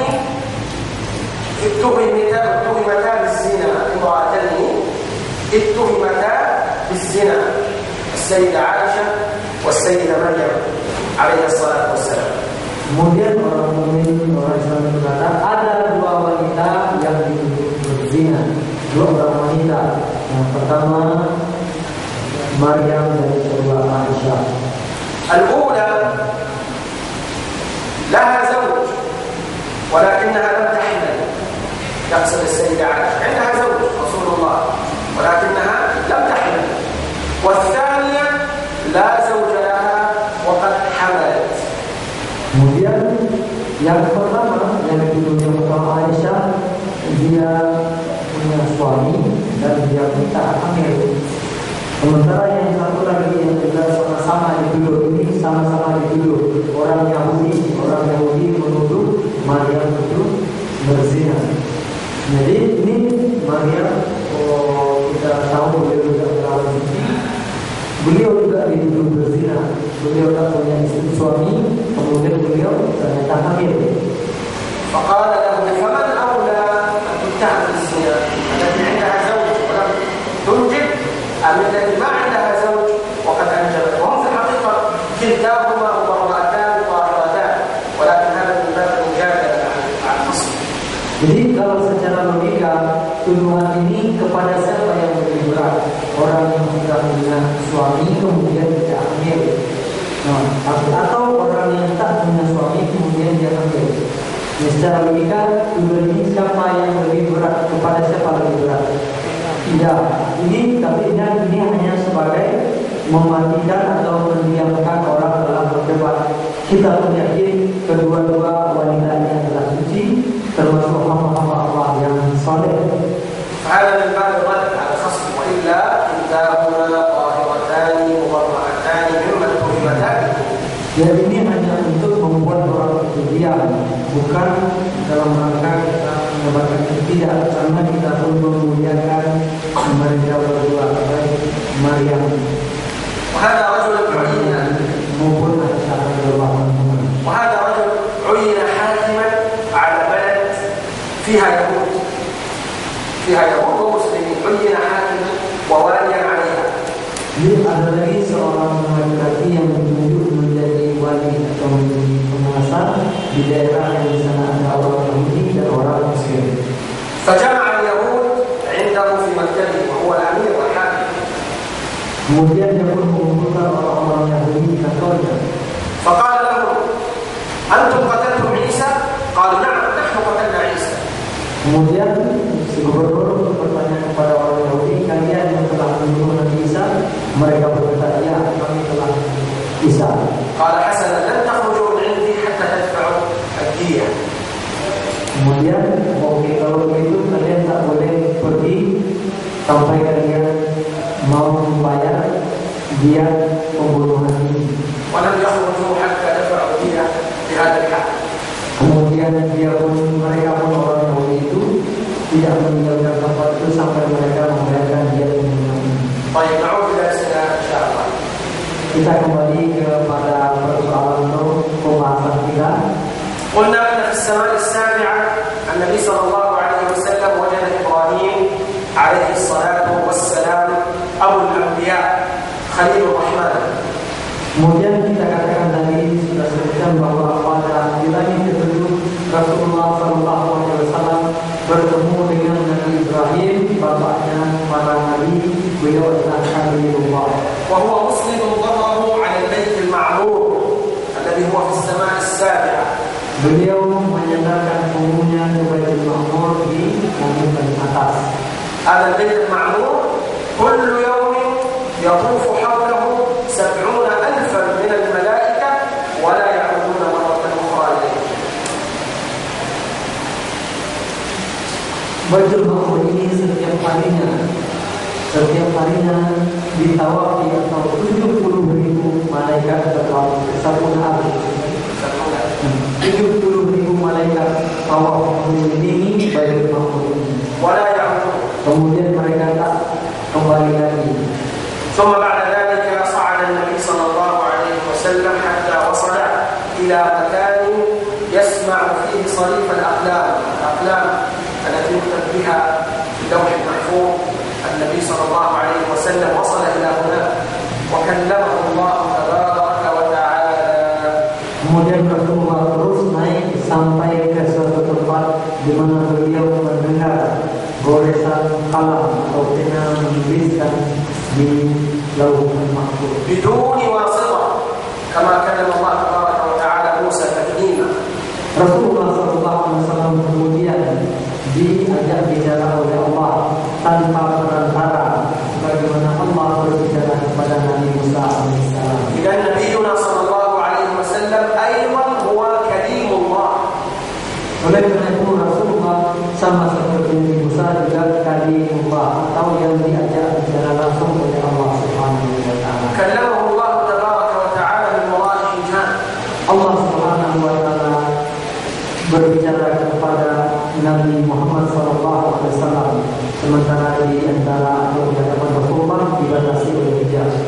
والنبي صلى الله عليه وسلم لم يرى ربه جل وعلا. Rasulullah tidak memandang, belum tidak melihat Allah Subhanahu wa taala. لأنه لا يرى أحد من الله جل وعلا في الدنيا. Karena tidak seorang pun dapat melihat Allah di dunia ini. ولا جبريل ولا الملائكة الكرام. Termasuk Jibril dan para malaikat-malaikat yang mulia lainnya. متى نرى الله تبارك وتعالى بمشيئة الله وفضله وكرمه؟ Kapan kita bisa melihat Allah Subhanahu wa taala dengan kehendak dan kemuliaan? في الجنة ما شاء الله. أنت قلت شربة هو قال في الجنة. نعم. من أعظم النعيم الذي سينعم الله تبارك وتعالى به على عباده المؤمنين هو رؤية الله تبارك وتعالى في الجنة. Jadi di antara nikmat yang paling besar yang diberikan Allah kepada orang-orang beriman adalah kesempatan melihat Allah di surga. والنبي صلى الله عليه وسلم قد سئل هل رأيت ربك؟ فقال نور أن أرى. Rasulullah pun pernah ditanya oleh para sahabat, apakah anda ya Rasulullah telah melihat Tuhanmu? Kemudian Rasulullah hanya melihat cahaya saja yang dapat dilihat. لأن الله جل وعلا حجابه النور جل وعلا. Karena Allah Subhanahu wa taala hijabnya, kira yang membatasi Allah daripada makhluknya adalah cahaya. وكما سبق أن الله تبارك وتعالى لما سأل وكما سبق أن موسى عليه السلام سأل الله عز وجل رؤيته قال له الله تبارك وتعالى لن تراني ولكن انظر إلى الجبل فإن استقر مكانه فسوف تراني. Dan sebelumnya pun Nabi Musa alaihissalam pernah meminta kepada Allah untuk dapat melihat Allah Subhanahu wa taala. Kemudian Allah pun menjawab Nabi Musa, kamu tidak akan dapat melihatku, tapi kalau kamu memaksa, lihatlah ke arah gunung. Jika sudah tetap kedudukannya, maka kamu akan melihat kepada Allah.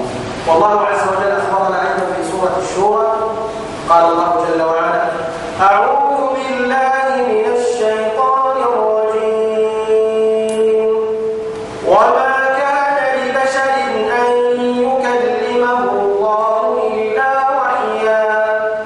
إلا وحيا أو من وراء حجاب أو يرسل رسولا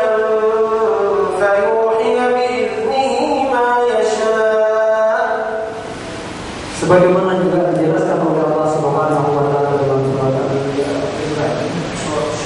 surat Al-Surah bahwa Allah mengatakan Allah tidak ada makhluk yang dapat berbicara langsung dengan Allah Subhanahu wa taala melainkan imma melalui wahyu yang diwahyukan Allah langsung ke dalam dadanya, atau Allah berbicara kepadanya di balik hijab, atau Allah kudus seorang perantara atau utusan kepadanya menyampaikan firman Allah. وفي ذلك اليوم في رحلة الإسراء في تلك الليلة النبي صلى الله عليه وسلم رأى الجنة ورأى النار وأخبرنا بما رأى فيهما.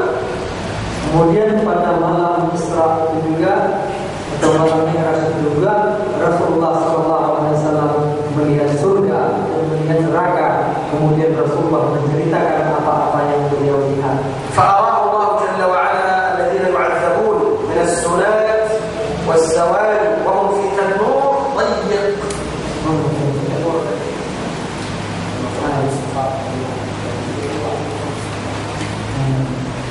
Kemudian Allah Subhanahu wa taala memperlihatkan kepada Rasulullah bagaimana orang-orang yang berbuat dosa di alam dalam neraka, para pezina mereka di dalam kerangkeng kemudian dibakar oleh Allah Subhanahu wa taala. ورأى الذين يغتابون الناس وهم تهشم وجوههم وتهشم. Kemudian Allah juga memperlihatkan kepada Rasulullah hukuman bagi orang-orang yang selalu meriba. ورأى آكل الربا وهو يسبح في نهر من الدم حتى إذا كاد أن يصل يوجد هناك رجل يضع في فمه حجرا وهكذا يعذب في هذا النهر من الدم. Kemudian Rasulullah juga melihat orang-orang yang memakan riba. Dia berenang di danau yang berisi darah dan nanah, kemudian dia terus berenang menuju ke pinggiran. Begitu hampir sampai di pinggir ada yang memasukkan atau menyumbat mulutnya dengan batu. Kemudian dia terus berenang tak bisa sampai ke pinggiran. كل هذا لكي نحذر من هذه الذنوب والكبائر والعياذ بالله. Ini semua diperlihatkan Allah kemudian diceritakan kepada Rasulullah supaya kita hati-hati, supaya kita menjauhi dosa-dosa besar tersebut.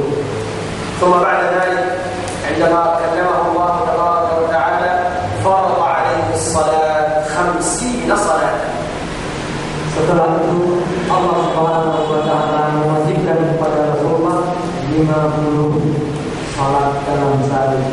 ثم أخذ الرسول عليه الصلاة والسلام هذا الأمر ونزل من عند الله تبارك وتعالى حتى وصل إلى السماء التي فيها موسى عليه السلام. أي سماء؟ Kemudian Rasulullah setelah menerima perintah salat sebanyak 50 waktu tadi turun ke langit di mana beliau berjumpa dengan Nabi Musa. Di langit berapa itu? وصل إلى السماء السادسة فسأله موسى عليه الصلاة والسلام ماذا فرض عليك ربك يا محمد؟ Nabi Musa pun bertanya kepada Rasulullah apa yang diwajibkan oleh Tuhanmu ya Muhammad. فأخبره أن الله فرض عليه 50 صلاة. Kemudian Rasulullah memberitakan kepada Nabi Musa bahwa Allah mewajibkan 50 waktu salat. 50 كيف لو أنها في هذا الزمان 50 صلاة؟ Bagaimana kalau hari ini 50 waktu yang harus kita lakukan salat? إلى 5 صلوات ونحن نقصر فيها إلا من رحم الله. Nah, sedangkan yang 5 saja ada banyak yang melalaikannya. 5 صلوات ويوجد من المسلمين من لا يصليها. 5 rakaat masih banyak orang Islam yang tidak salat. كيف لو كانت 50 صلاة؟ Bagaimana pula ceritanya kalau 50 rakaat 50 waktu. فالحمد لله أنه يسر وخفف علينا. Alhamdulillah segala puji bagi Allah, kemudian terus diringankan dan diringankan oleh Allah Subhanahu wa taala. فموسى عليه السلام قال للنبي صلى الله عليه وسلم ارجع إلى ربك فاسأله التخفيف فإن أمتك ضعيفة. Nabi Musa berkata kepada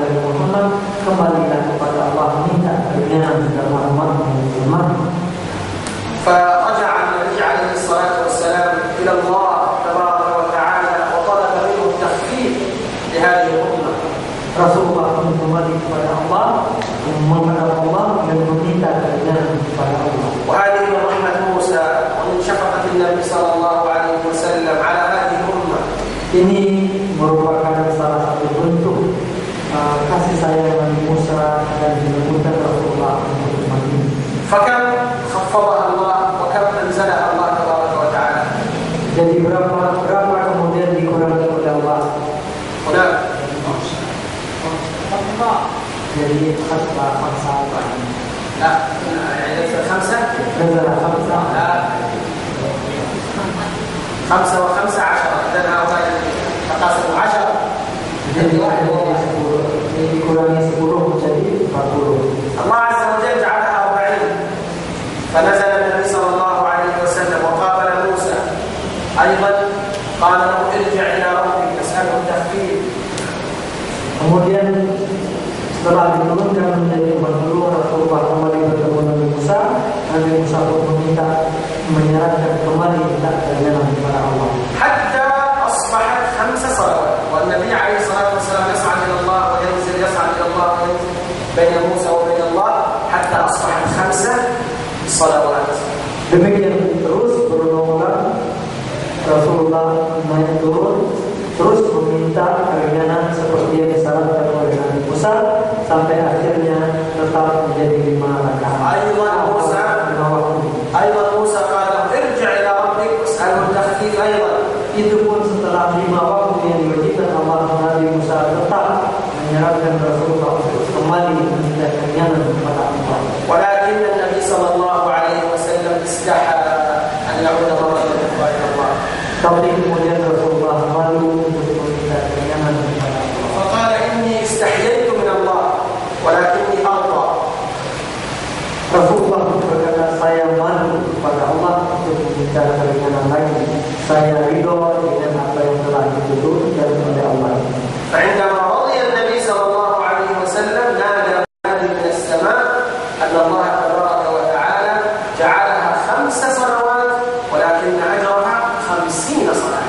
Ketika Rasulullah mengatakan saya ridho dengan 5 waktu yang telah ditetapkan oleh Allah, kemudian ada suara dari atas yang mengatakan bahwa Allah menetapkan 5 waktu tersebut kewajiban umat Muhammad, namun pahalanya sama dengan yang 50 kali tadi. فإذا أنت أيها المسلم عندما تصلي 5 صلوات هي في العدد 5 لكنها في الميزان 50 صلاة. Oleh karena itu wahai kaum muslim, meskipun kita sholat 5 kali sehari semalam saja, tetapi dalam pertimbangan Allah itu menamai 50 waktu tadi. فتحمد الله أيها المسلم على هذه النعم العظيمة التي جعلها الله تبارك وتعالى لهذه الأمة المرحومة. Oleh karena itu, pujilah Allah wahai saudara-saudara yang berbahagia atas nikmat yang telah diberikan Allah kepada kita ini. هذه الأمة عمرها قصير كما قال النبي صلى الله عليه وسلم أعمار أمتي ما بين 60 إلى 70. Umur umat Rasulullah ini sesungguhnya pendek. Sebagaimana kata Rasulullah, umur usia umatku antara 60 sampai 70 tahun. ولكن الله جل وعلا جعل لنا عبادات نأخذ من ورائها أجر عظيم جدا. Namun demikian Allah Subhanahu wa taala mewajibkan atau menurunkan ibadah-ibadah yang pahalanya berlipat ganda dan sangat besar sekali. فمن يذكر لي مثلا عبادة خفيفة ولكن الأجر عليها كبير جدا. Siapa yang bisa menyebutkan satu ibadah dia ringan tapi pahalanya sangat besar sekali? نعم ثقيلتان في الميزان حبيبتان إلى الرحمن. لكن هذا أنت تقول سبحان الله وبحمده سبحان الله العظيم خفيف على الإنسان. سبحان الله وبحمده سبحان الله العظيم سبحان الله وبحمده سبحان الله العظيم. هذه الكلمتان ثقيلتان في الميزان يوم القيامة ثقيلة جدا. Jadi kalimat-kalimat tahmid tadi atau tasbih yang kita ucapkan tadi sangat ringan sekali diucapkan oleh kita, tapi di timbangan Allah sangat luar yang berat sekali. Ibadah amaliyah, man yadhkur? Ibadah lain, ibadah amal atau perbuatan kita ringan tapi besar pahalanya. Amaliyah, amal, artinya bukan ucapan tapi perbuatan. سنة الفجر ما لها خير مما طلعت عليه الشمس. أخذت هذا عندك؟ أداء خلاص الذي أداء. Dan contoh yang lain adalah sholat fajar. Sebelum sholat fajar itu lebih baik dari semua yang ada pada hari itu. غيرها صلاة الضحى. أعطي هذا الرجل صلاة الضحى ما هو أجرها؟ من يذكر لي صلاة الضحى؟ Apa salat duha? Alladzi yatawalla نعم على أيوة صدق على ماذا؟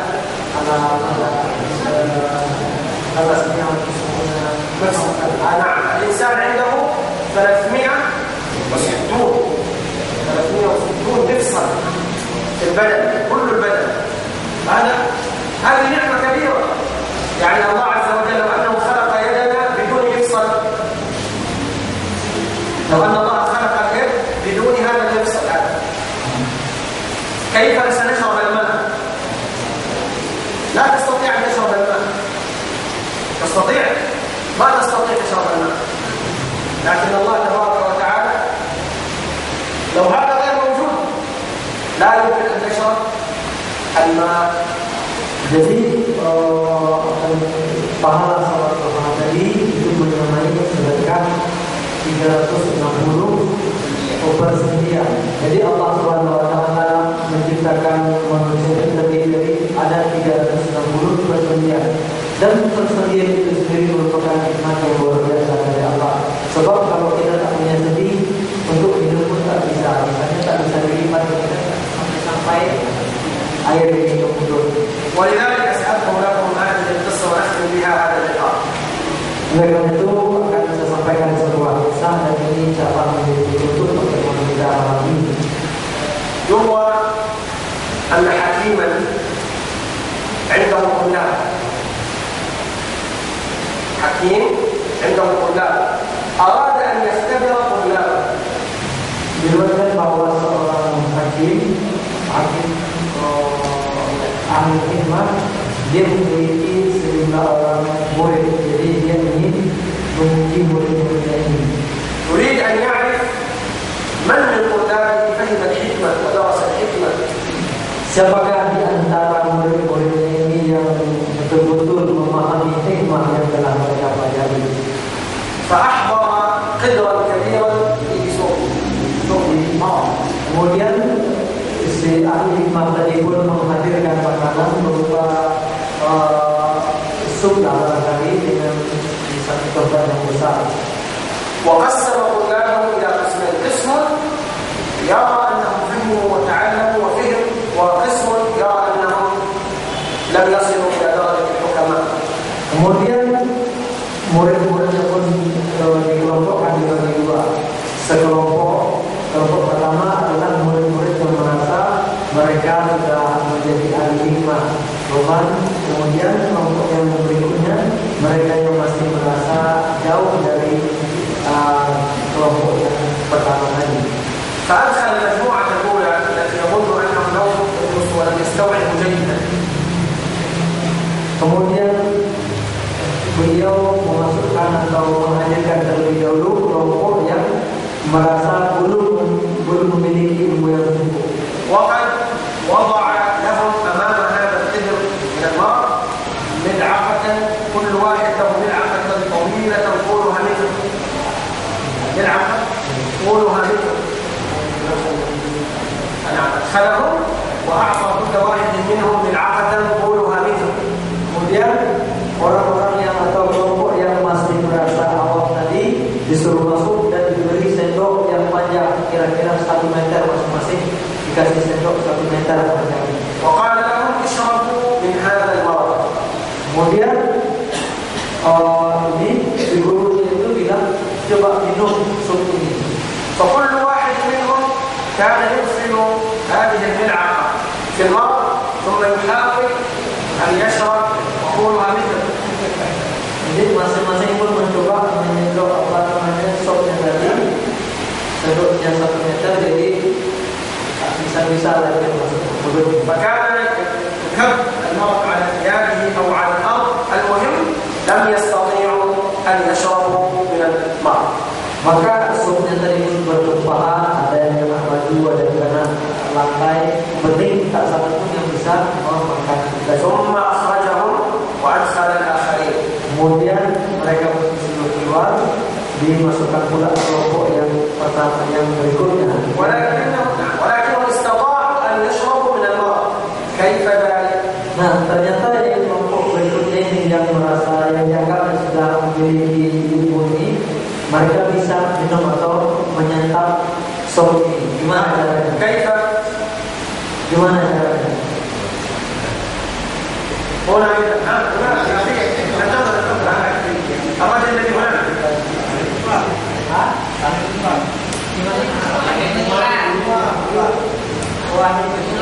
نعم، كل واحد يطعم أخاه وأخاه يطعمه، وهكذا استطاعوا جميعا أن يأكلوا. وفهم الحكيم أن هؤلاء الطلاب فهموا الحكمة، وفهموا أن المسلم والإنسان العاقل هو الذي يتعاون، وليس الإنسان الأناني الذي يقول أنا فقط.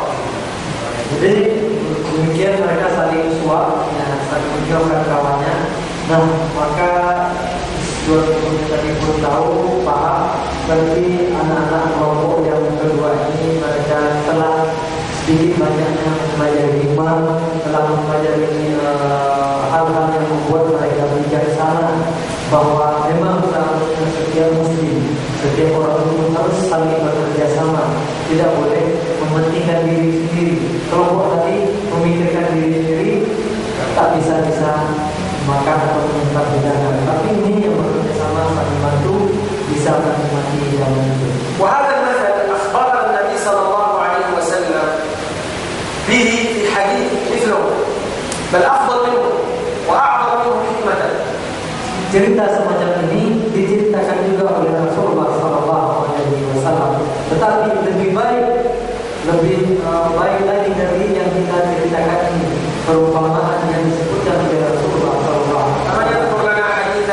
Siapa yang bisa menyebutkan untuk kita hadisnya?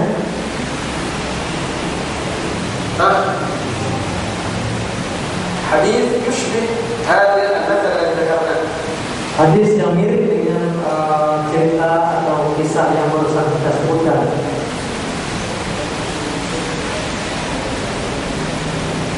Al-Muslim كالجسد الواحد. نعم صحيح. وأيضا المؤمن بالمؤمن كالبنيان يشد بعضه بعضا، كالبنيان يشد بعضه بعضا، والرسول عليه الصلاة والسلام شبك بين أصابعه. Rasulullah mengatakan bahwa mukmin sama mukmin itu ibarat satu bangunan yang saling menguatkan. Kemudian Rasulullah memberikan tangan beliau. إذن هكذا أمة الإسلام أمة متعاونة، أمة ينصح بعضها بعضا، أمة يحسن بعضها إلى بعض. Demikianlah umat Islam, umat Nabi Muhammad SAW yang selalu bekerja sama di antara mereka, saling menguatkan, saling memberi nasihat, saling berbuat baik kepada sesama. أسأل الله عز وجل أن يوفقنا وإياكم بما يحبه ويرضاه. Kita berdoa kepada Allah Subhanahu wa taala semoga memberi kita taufik menuju hal-hal yang dicintai dan diridai oleh Allah Subhanahu wa taala. وأن يجعلنا ممن يستمعون القول فيتبعون أحسنه. Kemudian menjadikan kita termasuk orang-orang yang mau mendengarkan nasihat-nasihat dan perkataan, kemudian mengikuti yang terbaik dari apa yang didengar. طيب السؤال الأخير، في السماء الأولى لما صعد النبي صلى الله عليه وسلم من وجد من الأنبياء؟ Soal terakhir,